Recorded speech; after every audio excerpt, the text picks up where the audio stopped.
بسم اللہ الرحمن الرحیم۔ السلام علیکم ورحمۃ اللہ وبرکاتہ۔ ان الحمد للہ نحمده ونستعینه ونستغفره ونستهدیه والصلاة والسلام على اشرف الانبیاء والمرسلین محمد وآلہ وصحبہ اجمعین، اما بعد۔ حاضرین و ناظرین، یہ درس نمبر 1590 ہے اور آج سورۃ الروم کی 5 آیتوں کی تلاوت اور تشریح کی جائے گی، آیت نمبر 1 تا 5۔ چلیے سب سے پہلے ہم سورۃ الروم کی پہلی ابتدائی 5 آیتوں کی تلاوت کرتے ہیں، لفظی ترجمے اور ترجمے کے بعد تشریح کرتے ہیں۔ اعوذ باللہ من الشیطان الرجیم، بسم اللہ الرحمن الرحیم۔ الف لام میم، غلبت الروم فی ادنی الارض وهم من بعد غلبهم سیغلبون فی بضع سنین للہ الامر من قبل ومن بعد ویومئذ یفرح المؤمنون بنصر اللہ ینصر من یشاء وهو العزیز الرحیم۔ صدق اللہ العظیم۔ لفظی ترجمہ یوں ہے، الف لام میم، اللہ اعلم بمراد منہ، اللہ ہی اس کے مطلب اور معنی کو جانتا ہے۔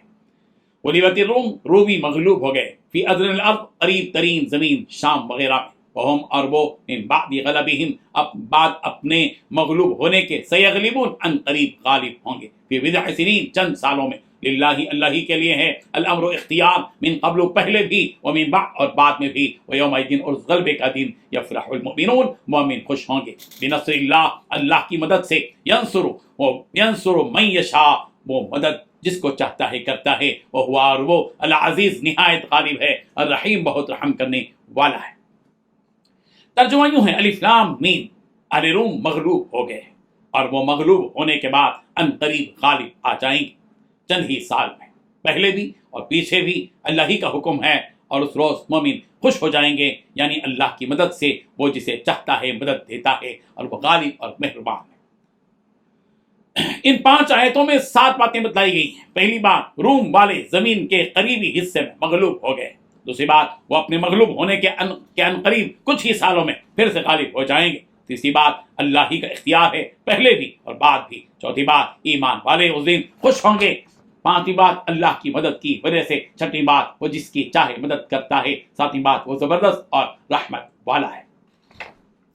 سورۃ الروم کی فضیلت یوں بیان کی گئی ہے کہ حضرت ابو روح الکلائی رضی اللہ عنہ سے روایت ہے، رسول رحمت صلی اللہ علیہ وسلم نے ہمیں ایک نماز پڑھائی اور آپ علیہ الصلوۃ والتسلیم نے اس نماز میں سورہ روم پڑھی تو سورت آپ پر مشتبہ ہوگی۔ آپ علیہ الصلوۃ والتسلیم نے فرمایا کہ شیطان نے کچھ لوگوں کی وجہ سے ہم پر قرات مشتبہ کر دی جو بغیر وضو کے نماز میں آتے ہیں، تو جب تم نماز کو آؤ تو اچھی طرح وضو کر کے آؤ۔ پچھلی سورت میں اللہ تبارک و تعالیٰ نے یعنی سورہ عنکبوت میں اپنی قدرت کی نشانیوں کو ظاہر فرمایا کہ آسمانوں و زمین کا پیدا کرنے والا اللہ ہے، رزق دینے والا، گھٹانے والا اللہ ہے، پانی برسانے والا اللہ ہے۔ اس آیت میں بھی اللہ تبارک و تعالیٰ اپنی ایک نشانی بیان کر رہے ہیں کہ کل کیا ہونے والا ہے یہ اللہ ہی جانتا ہے، اور اسی کی خبر ان آیتوں میں دی گئی ہے، جیسا کہ پچھلی سورت کی ابتدا بھی انہی حروف مقطعات سے ہوئی تھی، جس کا علم صرف اللہ تبارک و تعالیٰ ہی کو ہے۔ یہاں بھی انہی حروف مقطعات الف لام میم سے اس سورت کی ابتدا کی گئی ہے۔ اس کے بعد اللہ تبارک و تعالیٰ اس بات کی خبر دے رہے ہیں کہ اہل روم مغلوب یعنی شکست کھا گئے اپنی قریبی زمین میں۔ یہاں قریبی زمین سے مراد ملک شام کی زمین سے لے کر ملک فارس تک کی زمین ہے۔ اللہ تبارک و تعالیٰ مزید فرما رہے ہیں کہ ان کی شکست کے بعد یہ لوگ چند ہی سالوں میں ان فارس والوں پر فتح حاصل کر لیں گے۔ تمام تب قدرت اللہ تبارک و تعالیٰ ہی کے ہاتھ میں ہے۔ پہلے جب یہ اہل روم مغلوب ہوئے تھے تب بھی اللہ ہی کا منشا تھا، اور بعد میں جو یہ اہل روم غالب آئیں گے یہ بھی اللہ ہی کے منشا سے ہوگا۔ انہیں شکست بھی اللہ ہی کے حکم سے ہوئی ہے، اور آگے فتح بھی انہیں اللہ تبارک و تعالیٰ ہی کے ارادے اور اس کے حکم سے ہے۔ اور جب یہ اہل روم فاتح ہوں گے اس دن مومن خوش ہو جائیں گے، اور یہ جو فتح حاصل کریں گے وہ فتح اللہ کی دی ہوئی ہے۔ وہ جسے چاہتا ہے فتح و نصرت عطا فرماتا ہے، اسے روکنے والا نہیں، وہ زبردست طاقت والا ہے، اسے کوئی دبانے والا نہیں، اور ایسا بھی نہیں کہ وہ اپنی اس طاقت سے انسانوں پر ظلم کرے، نہیں، ہرگز نہیں۔ اللہ تبارک و تعالیٰ مخلوق پر ان کی ماؤں سے زیادہ رحم کرنے والا ہے۔ ان آیتوں کے شان نزول کے سلسلے میں حضرت ابن عباس رضی اللہ عنہما کی یہ روایت منقول ہے کہ مسلمانوں کی خواہش تھی کہ اہل روم کی فتح ہو، کیونکہ یہ لوگ اہل کتاب تھے، اور مشرکین کی یہ خواہش تھی کہ اہل فارس کی فتح ہو، کیونکہ یہ انہی کی طرح مشرک تھے۔ تو یہ بات مسلمانوں نے حضرت ابوبکر صدیق رضی اللہ عنہ سے ذکر کی، تو آپ رضی اللہ عنہ نے یہ بات نبی رحمت صلی اللہ علیہ وسلم سے ذکر کی کہ اس پر آپ صلی اللہ علیہ وسلم نے فرمایا سنو ان قریب ان کی جیت ہوگی.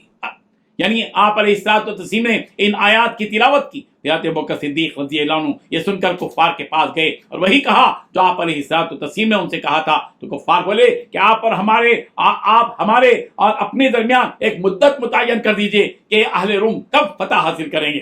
اگر وہ لوگ اس بتائے ہوئے وقت پر فاتح ہو گئے تو آپ کو یہ ملے گا، اور اگر فاتح نہ ہوئے تو پھر ہمیں یہ ملے گا. تو حضرت ابوبکر صدیق رضی اللہ عنہ نے ان کے درمیان 5 سال کی مدت متعین فرما دی، مگر وہ اہل روم اس مدت میں اہل فارس پر غالب نہیں آئے. حضرت ابوبکر صدیق رضی اللہ عنہ نے نبی کریم صلی اللہ علیہ وسلم کے پاس جا کر اس کا تذکرہ کیا تو نبی کریم صلی اللہ علیہ وسلم نے فرمایا کہ تم نے وہ مدت متعین کیوں کی جو میری رائے تھی. تو حضرت ابوبکر صدیق نے آپ علیہ الصلوۃ والتسلیم پوچھا کہ آپ کی مراد 10 سال سے کم ہے؟ تو آپ صلی اللہ علیہ وسلم نے فرمایا ہاں، کیونکہ بضع کہتے ہیں فی بضع سنین، بضع کہتے ہیں 10 سے کم کو. تو پھر اس کے بعد اہل روم غالب آ گئے اور اہل فارس مغلوب ہو گئے. یہی اس آیت کا مطلب تھا جو اللہ نے نازل کیا. صاحب ترمذی نے بھی اس روایت کو مختصر انداز میں بیان کیا، مگر اس روایت میں 5 سال کے وقت کو متعین کرنے کے بجائے 6 سال متعین کرنے کا ذکر ہے، اور پھر 7ویں سال اہل روم کو فتح حاصل ہوئی. حضرت اکرمہ رضی اللہ عنہ سے مروی ہے کہ اہل روم اور فارس کی آپس میں لڑائی ہوئی جس میں اہل روم کو شکست ہوئی. جب یہ خبر صحابہ کرام رضی اللہ عنہم کو پہنچی جبکہ وہ مکے میں رہتے تھے تو انہیں یہ خبر ناگوار گزری، اور نبی رحمت صلی اللہ علیہ وسلم کو بھی یہ اچھا نہیں لگا کہ اہل فارس کے امی لوگ اہل روم جو کہ اہل کتاب تھے پر غالب آ گئے. اس بات سے مکے کے کفار تو بہت خوش ہوئے اور مسلمانوں کو برا بھلا کہنے لگے، اور جب صحابہ کرام رضی اللہ عنہ سے ملتے تو کہتے تھے کہ تم بھی اہل کتاب ہو اور اہل روم بھی اہل کتاب، اور ہم امی ہیں اور ہمارے امی بھائی یعنی اہل فارس اہل کتاب یعنی اہل روم پر غالب آ گئے.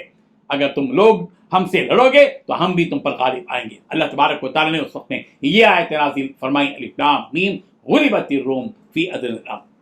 اس کے بعد قصہ وہی ہے جو کہ اوپر گزرا. تفسیر منیر میں اس واقعے کی تاریخ بھی درج کی ہے، اس سلسلے میں تفصیلات بیان کی ہیں. حضرت سفیان رضی اللہ عنہ نے کہا کہ میں نے سنا کہ وہ لوگ یوم بدر کے دن اہل فارس پر غالب آئے. حضرت ابو سعید خدری رضی اللہ عنہ سے بھی یہی مروی ہے کہ وہ لوگ یوم بدر کے دن اہل فارس پر غالب آئے، جس سے مسلمانوں کو خوشی ہوئی، جیسا کہ اللہ تبارک و تعالیٰ نے پہلے ہی کہا تھا کہ مسلمان اس سے خوش ہوں گے. اللہ تبارک و تعالیٰ ان واقعات سے ہم سب کو سبق حاصل کرنے والا بنا دے. آمین. وآخر دعوانا ان الحمد للہ رب العالمین.